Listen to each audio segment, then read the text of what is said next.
ઘરમાં ઠાકોરજી બિરાજતા હોય ને તો રોજ ભગવાનને સ્નાન કરાવજો, ખાલી મૂકી દેતા નહીં. કેટલા લોકોના ઘરમાં ઠાકોરજી બિરાજે? હાથ જો કરો.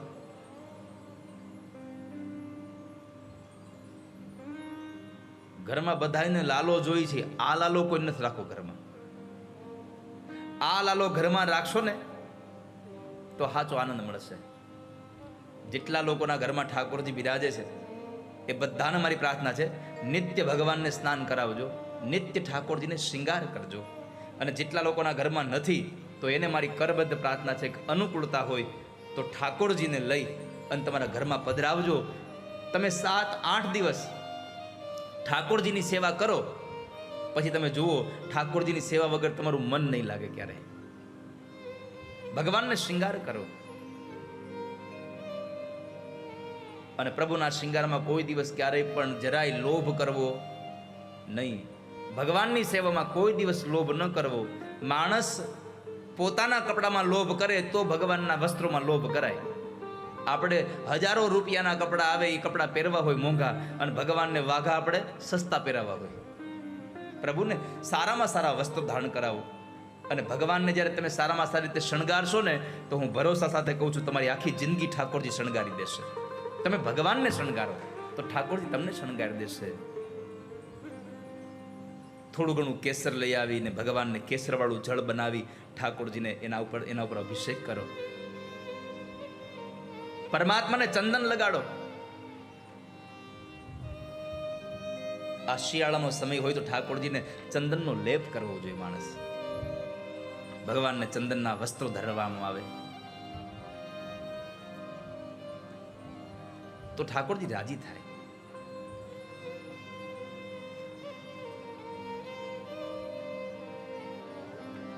જેના ઘરમાં લાલનજી નથી એવા લોકો અહીંયા બેઠા છો, એક કામ કરો, એકવાર ટટ્ટાર બેસી જાઓ. જરા આમ કમરને સીધી કરો.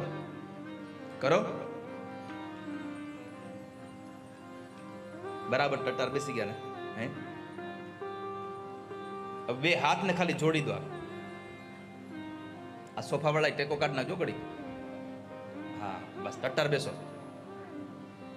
કલ્પેશભાઈ આમ આમ આમ ટટ્ટાર બેસી જાઓ બધા. આપણને ટેકો મળે ને ત્યાં સુધી જ આપણે રહીએ એમ છે. ખરેખર ટેકા વગર નથી રહી ન શકતા. આંખો બંધ કરી દો એક જ ક્ષણ માટે. હવે હું અહીંયાથી જેટલું બોલું ને એટલું તમારે ખાલી તમારી સામે જોતું રહેવાનું છે. જુઓ, તમે એક સુંદર મજાના આસન પર બેઠા છો અને તમારી સામે એક બાજોઠ ઉપર સારામાં સારા એક સિંહાસનમાં ઠાકોરજીની મૂર્તિ છે. અને એ મૂર્તિની, એ સિંહાસનની આગળ એક ત્રાંબાનું તરભાણું છે. એ તરભાણામાં ભગવાનની મૂર્તિ પધરાવી છે. અને તમારા હાથમાં એક સુંદર મજાના ત્રાંબાના કળશની અંદર કેસરવાળું સુંદર જળ છે. એ જળમાં તમે બે હાથથી કળશ પકડી અને ભગવાન ઉપર અભિષેક કરી રહ્યા છો. ખાલી આટલો ભાવ કરો તમે. જુઓ, જોજો હો, પાણી વધારે ન પડી જાય, ધ્યાન રાખજો. ધીમી ધારે ભગવાનને સ્નાન કરાવજો. સાથે ગાતા જાજો. જમુના જળમાં કેસર ઘોળી સ્નાન કરાવું શામળા. જમુના જળમાં કેસર ઘોળી સ્નાન કરાવું શામળા. જરા જરા જરા જુઓ કનૈયાની આંખમાં કેસર ગયું છે, કાઢી લો. ઠાકોરજીને જરાય દુઃખ ન થવું જોઈએ, ઠાકોરજીને જરાય શ્રમ ન પડવો જોઈએ. હા, ફરી પાછા. જમુના જળમાં કેસર ઘોળી સ્નાન કરાવું શામળા. જમુના જળમાં કેસર ઘોળી સ્નાન કરાવું શામળા.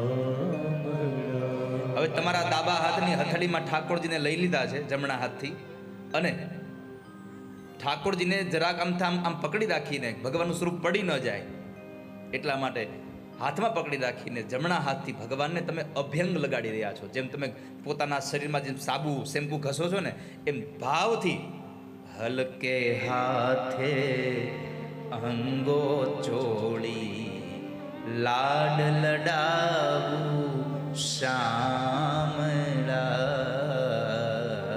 હલકે હાથે અંગો છોડી લાડ લડાવું શ્યામળા. ભગવાનને અંગો ચોળીને સ્નાન કરાવ્યું. ભગવાનને જરા પીતાંબર પહેરાવી દો, ભગવાનને વસ્ત્રો ધરાવી દો.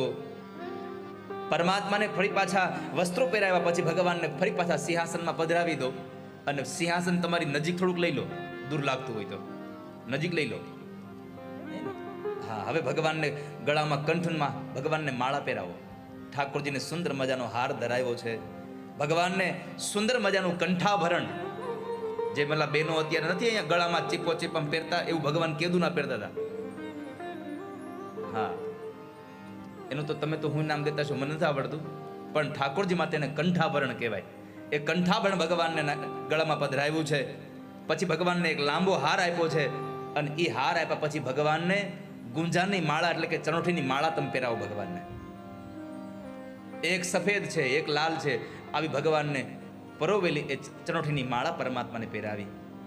હાથમાં કંગન આપ્યા, પગમાં ભગવાનને ઝાંઝર આપ્યા, કમરે ભગવાનને કંદરો બંધાવી દો, કપાળમાં તિલક કરી દીધું, ભગવાનને માથામાં મોર મુગુટ પહેરાવી દો અને હવે ધીમેકથી ના જમણા હાથમાં વાંસળી આપી દો. વાંસળી આપ્યા પછી આમ જુઓ, કાન રાખો, કૃષ્ણ જો વાંસળી વગાડે તમને સંભળાશે, કૃષ્ણની વેણુ સંભળાય છે તમને. આ બધું જ કર્યા પછી ભગવાનને તમારી પાસે જેટલી સામગ્રી છે ને એ સામગ્રી ભગવાનને અર્પણ કરી દો. ઠાકોરજીને કહો, ભગવાન આ તમે જમો ને પછી અમે પ્રસાદ લઈ લઈએ. આ તમે જમો ઠાકોરજી. ભગવાન જમી રહ્યા છે, આવો ભાવ કરજો વાલા ભક્તો. જો ભગવાનના જરા મોઢા ઉપરથી જુઓ, ભગવાનનું જરા મોઢું બગડે છે તો તમારા હાથમાં રહેલા નેપકિનથી ભગવાનના હોઠ લૂછી આપો એને. ઠાકોરજી જમી રહ્યા છે. ભગવાનને જલપાન કરાવી દો. ઠાકોરજીએ જલપાન કર્યું, ભગવાનને મુખવાસ અર્પણ કરી દો, બીડલું આપી દો હાથમાં. ઠાકોરજી બીડલાને ખાઈ રહ્યા છે. ભગવાન જ્યારે બીડલું ચાવે છે ને તો ના હોઠે લાલી કર્યા હોય એવા લાલ થઈ ગયા છે આખા.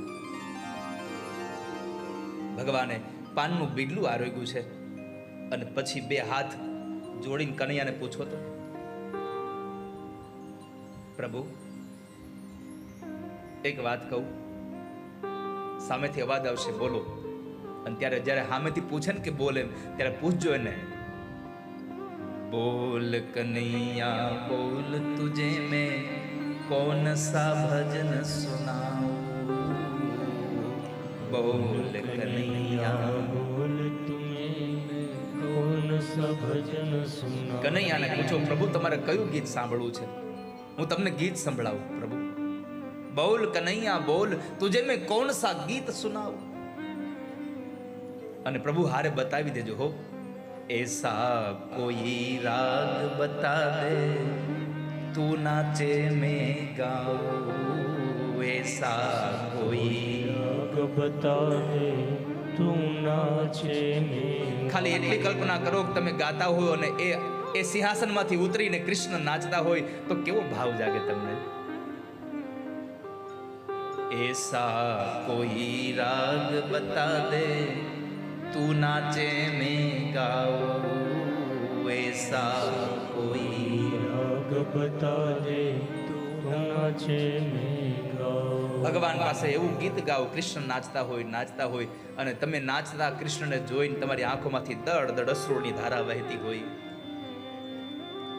અને કૃષ્ણ ફરી પાછા જ્યારે તમારું ગાવાનું બંધ થાય અને પોતાના આસન ઉપર પોતાના સિંહાસનમાં બેસી જાય ને પછી તમારા બે હાથથી કનૈયાના માથાના ઓવારણા લઈ અને તમારા કપાળમાં તમારા માથામાં એના ઓવારણાઓના ટચક્યા ફોડી દો. કૃષ્ણ કોઈને નજર ન લાગે, ક્યારેય નજર ન લાગે શ્યામ સુંદર ને ટપકા કરી દઉં ગાલમાં, નજર ન લાગે શ્યામ સુંદર ને ટપકા કરી દઉં ગાલમાં. કનૈયાને કોઈની નજર ન લાગે એટલે કાળું ટપકું કરી દીધું છે વાલા ભક્તો.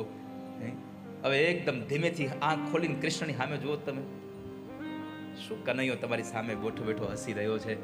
તમને કૃષ્ણ પોતે કહે છે કે શું મારી પૂજા કરી છે. બસ આટલી વાર તમારે કનૈયાના માટે સમય આપો. હું તમને ભરોસા સાથે કહું છું કે તમે આટલો સમય કનૈયા માટે આપશો ને તો તમારા અંતિમ સમયે કનૈયો પણ તમને સમય આપશે, નકર કનૈયો તમને સમય નહીં આપે. આ માનસી પૂજા ભગવાનની ઠાકોરજી રાજી કરી દે આપણને.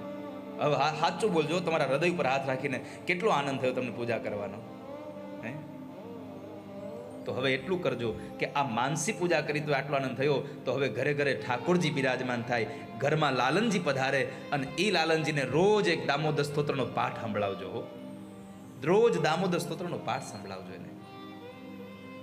કદાચ તમને ગાતા ન આવડે તો કાંઈ નહીં, તમારા મોબાઈલમાં ચાલુ કરી દેજો. તમારી પાસે ઘરે બેસીને ગાવાનો સાંભળવાનો ટાઈમ નથી તો ઘરેથી નીકળીને ઓફિસ જાઓ છો ત્યાં સુધીમાં તમારી ગાડીમાં એ દામોદર સ્તોત્ર વગડતું હોય ને તમે તમારા કામ ઉપર જતા હો, તમારું મન પ્રસન્ન થઈ જશે, તમને સિદ્ધિઓની પ્રાપ્તિ થઈ જશે.